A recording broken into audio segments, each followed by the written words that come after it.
Okay, so what we're going to talk about now is from the Conspiracy Iceberg. This one is TGA Greyspacing / paranormal debug. Generally, the two terms are used in conjunction with each other. So TGA Greyspacing, a lot of times you'll see people go, what's TGA Greyspacing? And people go, you got to investigate paranormal debug. People say, well, what's paranormal debug? And they go, you have to investigate TGA Greyspacing. So it was a bunch of circular stuff in the beginning. I didn't really know where to start. TGA, a lot of people don't know what it stands for. Even I'm pretty iffy on it now. .tga, which is normally how it's posted, is like a graphics file. And so people were thinking .tga Greyspacing had to do with hiding information in a photo. That's fairly well known. You can hide information in photos quite well. A lot of times spies will use that. They'll post a photo of a girl sniffing a flower. But if you have the right software, when you download that photo, you can access the information on that photo. Sometimes it's hidden in the metadata, but sometimes it's actually hidden in the photo itself. So that's not really conspiracy theory work. It's known technology. And then TGA is also can refer to a lot of acronyms of institutions and things like that. I was checking all of them out, like Thailand's Good Associated or Therapeutic Goods Associated was one of them. It's some conglomerate or some sort of facility or something in Australia. It doesn't matter. But what was tripping me up was that the two terms were constantly being used in conjunction with each other. So I started to think, well, TGA Greyspacing, even though that's quite vague, it must have something to do with paranormal. Now, this is interesting too, because TGA Greyspacing, this actually showed up on a very, very early version of the Iceberg. I have the Iceberg meme from quite far back. This one actually showed up, because I've been collecting them at this point. Let me pull this up here. So this actually showed up on an Iceberg in May of 2016. Most of the other topics didn't show up until February of 2017. So this was very, very early on the conspiracy theory list. TGA Greyspacing, paranormal debug. How are they connected? What I had to do, and you're going to have to hold my hand here, and we're going to go on a bit of a journey. We're going to take a leap of faith. Because at this point, I got my sources, but you're going to, you have faith that this journey is going to lead somewhere. So I believe TGA means Thalamogeniculate artery. I'm sure there's an easier way to say that. It's the part of the brain that helps provide blood to the thalamus. So the thalamus, what it does, thalamus functions as an important relay and integrative station for sensory signals and motor information, passing to all areas of the cerebral cortex and then a bunch of other brain stuff. It also regulates consciousness, sleep, and alertness. So basically, it is in charge of your sensory organs, everything from touch to sight, taste, things like that. And it, like I said, regulates consciousness. So you're like, Jason, out of all of the options of what TGA can mean, why did you focus on this artery that provides blood to this thalamus? The other ones I looked at, because this has been a heavily requested story. People want to know what it is because it's been around on the Iceberg for so long. People thought TGA, like I said, meant the graphical file. Some people have thought it meant transient global amnesia. But neither of those fit with paranormal debug. I think that the TGA Greyspacing, and we'll get into the Greyspacing in a second, but the TGA, it's basically providing the water to the tree that is the thalamus, if that analogy works. It basically is keeping that part of your brain alive. There's other veins that go into that, but that is, an important one that goes into the thalamus. You're like, Jason, you don't know what you're talking about, brains. And fair enough. Like I said, hold my hand and go on this journey with me. I'm sure there's some brain surgeon out there who's like, God, this kid's an idiot. But think about it as if the thalamus represents the consciousness, then the TGA is the thing connecting it to the rest of your body, providing it your biological functions going into your consciousness, keeping that part of you alive. So stay with me. We're going somewhere with this. Greyspacing, like I said, a lot of people are like, I don't know what that means, or that it has to do with the greyspacing of a file, maybe it's hide stuff. This is what took me the longest to find. What was the greyspacing? I had settled on the TGA thing because I was like, okay, it's related to consciousness and sensory organs, and that has a lot to do with how we experience the world around us. What is greyspacing? I finally figured it out. I had to thumb through an old book and had to get some more clarification because it wasn't a book written for people like me. It was a book written for people who know, $3 words. Greyspacing is actually a geographical/social term. And what it means is that when a city is growing and beginning to absorb the rural communities around it, there's this problem. On the white side, you have law and order and social society. And then on the black side, you have crime, devastation, and death. And that's in any given society.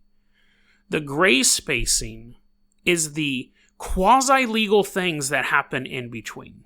So, you have the law saying this is how things absolutely work. We do not allow anyone to sell cigarettes without them being manufactured in a factory and sold by a distributor. That's the law. And then the dark side would be like, you know what, we're just going to grow our own tobacco or weed or whatever, and we're going to roll it, and anyone can smoke it as long as they pay us. Where the gray spacing would work in that, the gray spacing in that scenario would be the liquor store owner who buys cartons of cigarettes from a distributor like normal, but then he allows customers to buy loosies. He allows customers to come in and just buy a single cigarette. Technically, it's not allowed, but a lot of times the government will turn a blind eye to that type of behavior. He is following the rules to an extent, and he's not doing the horrible things. He's not breaking the bad laws.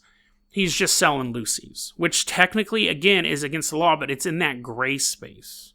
Gray spacing in a social element, like in the bigger form, it means you have laws that are set up for everybody, and then you have these subjugated communities that are kind of pushed into ghettos, and then they kind of filter through society, and the gray space is them not being able to come completely up into the light side, into the law and order side, because they're still subjugated, but they're also not pushed down to the point where they're starving to death in the ghettos.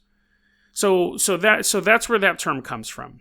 It's a combination between, in cities and social societies, you have people who follow and enforce the rules, and then you have people who break all the rules, and then you have the people who live in that quasi-zone in the middle of not necessarily lawlessness, but not necessarily totally accepted as part of society. So this is why, we have gray spacing, we have TGA.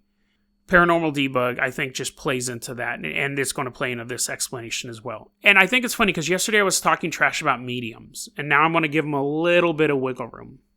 If science and the physical world around us is the law and order, it is what we know, it is what is told, it is what is enforced to us, because if I jump, I don't fly away, I'm held down by the laws of the universe. The black side, the dark side, would be the removal of those laws 100% completely. It would be complete universal chaos. You would have to remove yourself completely from this realm, which is what would happen, let's say, when you die. Your spirit is no longer contained by the laws of physics.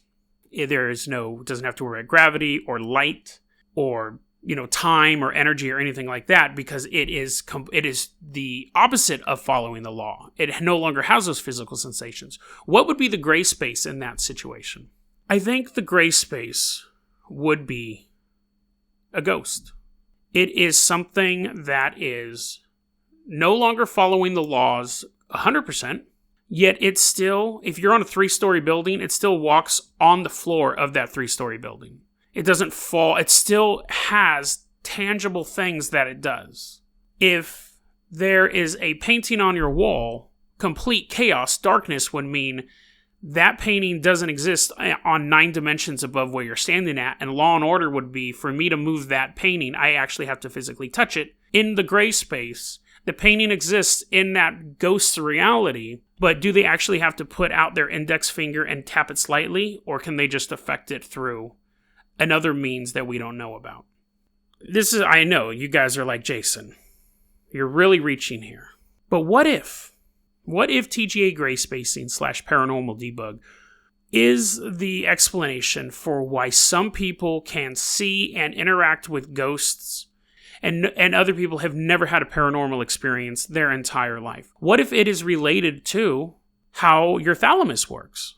What if it's related to how you receive information? Because me and you could both be looking at a painting, and I could say that painting's red, and you go, no, that painting's pink. You could be colorblind. I could not be colorblind. I could have more colors in my verbal repository. I don't know if that's a term, but I can look at a painting and go, that's magenta. And you look at the painting and go, no, that's red. I've always thought it was weird. The reason why girls know so many colors is because they have to know so many colors. If you've ever walked down a makeup aisle in your life, you will learn 100 different words for the color red. Does that mean that women can differentiate color better than men can? Does it just mean they have a better vocabulary for explaining it? That's a little off topic, but I mean, so the point is that what if it's not so much about being more spiritual? What if it's an actual biological constraint? What if some people, their brain is so highly regulated to the law and order, the science side of things, that a ghost could walk right by them and they would never even see it. They wouldn't feel the coldness on their skin. They're in that white law and order side. If it doesn't exist in the physical world, it doesn't exist, and they can't see it or feel it or hear it or anything like that. Then other people who are more towards the dark side, and I'm not saying dark side spiritually, but more towards the edge of the reality, they see it all the time. They go to church and they pray and they feel the tingle in their skin as the Holy Spirit envelops them. Or they're walking through a creepy house and they hear a noise and they turn. And the person sitting next to them has a different brain chemistry. They can't hear or see anything at all. They could be sitting in the same church, listening to the same hymn. They could be walking down the same dark hallway. They could have had the same life experiences, even have the same religion and the same superstitions. But the one person's brain is more tuned chemically. I'm not talking magic or anything here. His brain is more tuned to be able to sense those things than this person who doesn't. I know people all the time who believe in ghosts and never seen a ghost before. I never had any ghost experience until I was 17 years old, believed them my whole life. What if that's the debug? What if there is a way to fix it? To make it so you don't see ghosts? Maybe there's a way to fix it the other way so that you do see more ghosts. What if that's the conspiracy? What if there would be a reason to switch that switch on and off in people unwillingly? What if you could take people who had never seen a ghost before or never had a religious experience before and adjust them chemically so they see those things? Same notion, but the other way. What if you were, say, a government and you thought too many of your people were worshiping a particular religion, and you introduce some sort of chemical into the food supply or the water supply or whatever to make them less open to seeing those things, to feeling those things, to feeling the Holy Spirit inside of them? What if you could shut that off? What if you could debug it? You're fixing a program. You could go either way. You can make your population very scared because all of a sudden people who have never seen a ghost before are seeing ghosts everywhere. Or you can make people wake up and go, that's weird, I've been to church for the past month and it just doesn't feel the same. I don't feel that connection to God anymore. Now, of course, I have no proof of that. I have no proof that anyone's actually doing that. But again, I think it's always interesting when there's stuff on this list that seems like just a combination of words. And yes, anyone can stretch anything to mean anything. But everything did kind of come together. It's just a weird thing to think about. Would there be a benefit to a government or an institution to make people more likely or less likely to have spiritual experiences? That was a clip from our daily podcast, Dead Rabbit Radio. Dead Rabbit Radio is available anywhere that you listen to podcasts. It's daily paranormal, conspiracy, and true crime news. If you want to hear the full episode that this clip came from, check the link below. Please like and subscribe. And hit that little bell, too. That does some magical stuff. Thanks, guys.